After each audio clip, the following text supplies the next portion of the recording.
कौवे की चालाकी। एक जंगल में दो बड़े बड़े पेड़ पास पास थे।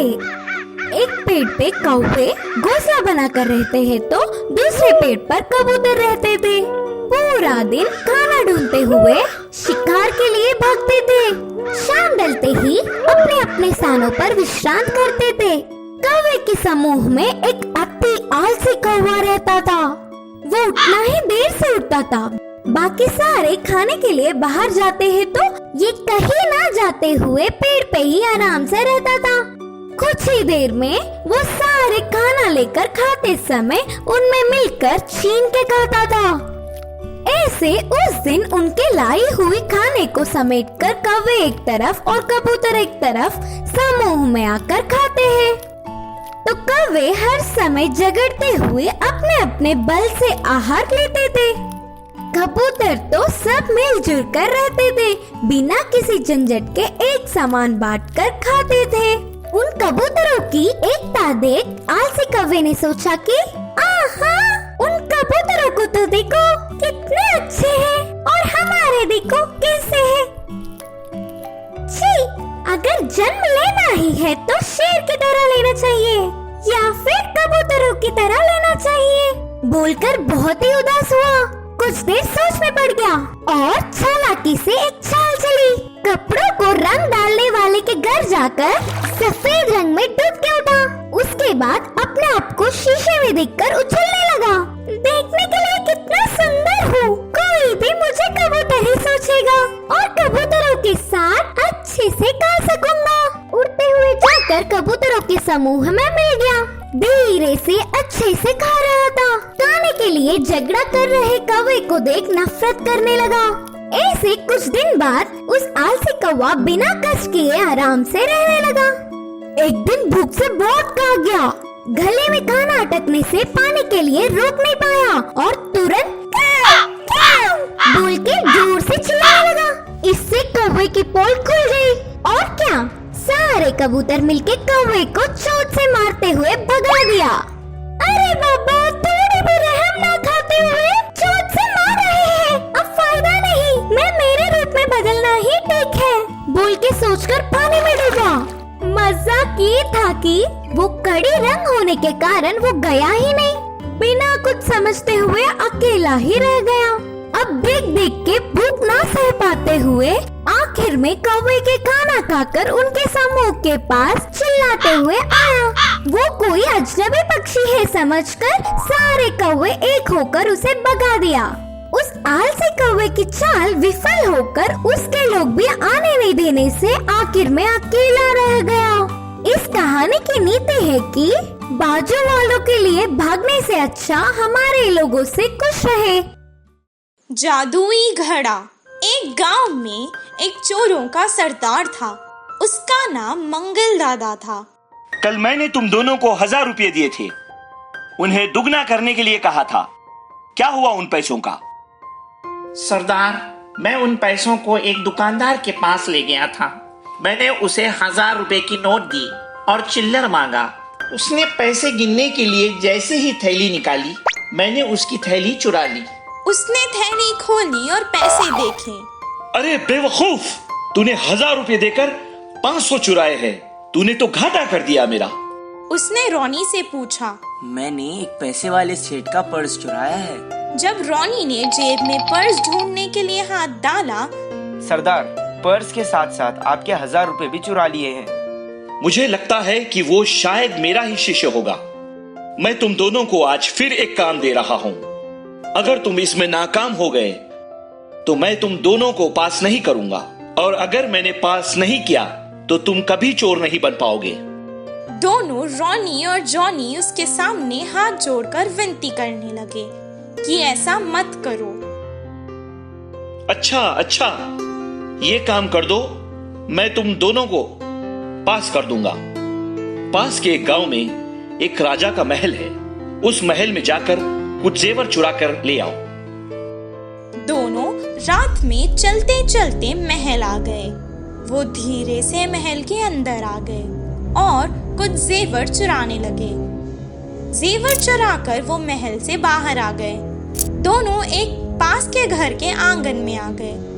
जब उन्होंने जेवरों की थैली खोली तो उसमें बहुत सारे जेवरात थे। उन लोगों ने सोचा कि उनमें से कुछ कीमती जेवर वो ले लेंगे और आधे आधे बांट लेंगे। वो दोनों जेवरों को बांट रहे थे, तभी उनकी नजर पास की जादुई घड़े पर गई। उस घड़े को देखो, उसमें शायद कुछ कीमती चीजें होंगी।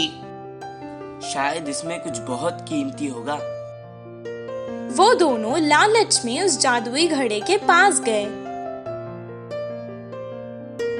1, 2, 3। जैसे ही उसने घड़ा खोला, उन दोनों पर मारों की बारिश होने लगी। बचाओ बचाओ अम्मा बचाओ। वो सारा गांव बचाओ बचाओ कहकर फिरने लगे। बचाओ बचाओ अम्मा बचाओ। उस घर की खिड़की में खड़कर वो माँ और बेटे बहुत खुश हुए, क्योंकि उनको ये मारों का अनुभव था। मारों से बचने के लिए वो तुरंत सारे जेवर उसी घर में छोड़कर भाग गए। इस कहानी से हमें ये शिक्षा मिलती है कि बुरों के साथ बुरा ही होता है। 3 मित्रों की कहानी। धर्मपुर नामक गांव में राम, सोम, गोपी नामक 3 मित्र रहते थे। तीनों आजू बाजू के घरों में ही रहने से 3 खेती का काम करते हुए बहुत अच्छे मित्रता से रहते थे। पहले ही चर्चा करके एक ही फसल उगाते थे। सब एक समान का लाभ रखते थे। किसी भी मुश्किल में एक दूसरे की मदद करते थे। ऐसे दिन बीतते गए। उस वर्ष बारिश ना गिरने पर फसलें बहुत खराब हो गई, कई नष्ट हुए। अब उस गांव में रहकर कोई फायदा नहीं करके काम के लिए शहर गया राम।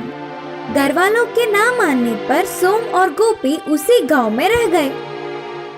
शहर गए हुए राम को अच्छे जमींदारों के पास काम मिली। उधर विश्वास से काम करके अच्छी कमाई की। सोम और गोपी तो हमेशा की तरह जीने लगे। एक दिन राम अपने गांव आकर सोम और गोपी से मिला। अपने मित्र के शहर जाकर अच्छी कमाई करने पर बाकी के दोनों खुश हुए। मैंने शहर जाकर कमाए हुए पूरे पैसे को इस पोटली में बांध कर रखा। इस पैसों से मैं खुद अपना व्यापार शुरू करने की सोच रहा था। बोलकर अपने विचार राम ने मित्रों से कहा। कौन सी व्यापार लाभदायक है, कौन सी शुरू करना अच्छा होगा, अपनी सलाह देकर वे दोनों मित्रों ने कहा, तुम अपने व्यापार में कामयाब हो, यही हमारी आशा है। फिर सोम और गोपी कुछ देर बातें करके अपने अपने घर चले गए। उस रात राम के घर में ही चोरी हुई। चोर राम की मेहनत की कमाई, पैसों की पोटली के साथ साथ सब कुछ चुरा ले गया। अपने मित्र को दुखी देख हिम्मत देकर चला गया गोपी। लेकिन सोम तो घर जाकर कुछ पैसे लाकर, जरूरत पे काम आएंगे, ये पैसे रख लो मित्र, बोलकर राम को देने जा रहा था। पैसों को लेने के लिए राम ने मना कर दिया। फिर भी तुम्हें ऐसे मुश्किल में छोड़ जाऊंगा तो मैं स्वार्थी नहीं बन जाऊंगा क्या? बोलते हुए जबरदस्ती पैसों को सोम ने हाथों में रखा और रोज उसे मिलकर हिम्मत देता था। लेकिन गोपी तो चोरी होने से उससे बच के घूम रहा था। घर के सिवाय सब कुछ खो दिया उसने। कहीं पैसों की मदद ना मांग ले करके आना ही बंद कर दिया। मित्रों में आए हुए परिवर्तन देख राम को बहुत आश्चर्य हुई। एक दिन सोम से मिलकर उसके दिए हुए पैसों को वापस करते हुए राम ने ऐसा कहा कि तुझे देखकर बहुत खुशी हो रही है रे। मुश्किलों में भी साथ नहीं छोड़ा। तेरे जैसा साथ निभाने वाला ही सच्चा मित्र है। गोपी मेरे पास तक भी नहीं आ रहा है। सच बोलो तो शहर में मेरी शुरुआत की व्यापार में मदद करने के लिए मित्र की जरूरत है। तुम में से सच्चा मित्र को जानने के लिए ही चोरी की नाटक की। मेरे शुरुआती व्यापार में तुम मेरे मददगार बनो ना। आए हुए लाभ दोनों एक समान बांटेंगे।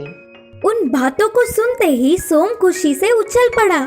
थोड़े समय में ही राम और सोम व्यापार शुरू करके थोड़े समय में ही अच्छा नाम और पैसे कमाए। कुछ समय बाद अपने गांव में बिना काम के रहकर पूरी संपत्ति खत्म होने पर काम के लिए शहर पहुंचा गोपी। मित्र की स्थिति को समझकर पुराने बातों को बुलाकर राम और सोम ने उसे अपने व्यापार में मिला लिया। तब से तीनों खुशी से रहने लगे। इस कहानी की सीख है कि सुख दुख दोनों में साथ निभाने वाला ही सच्चा मित्र है।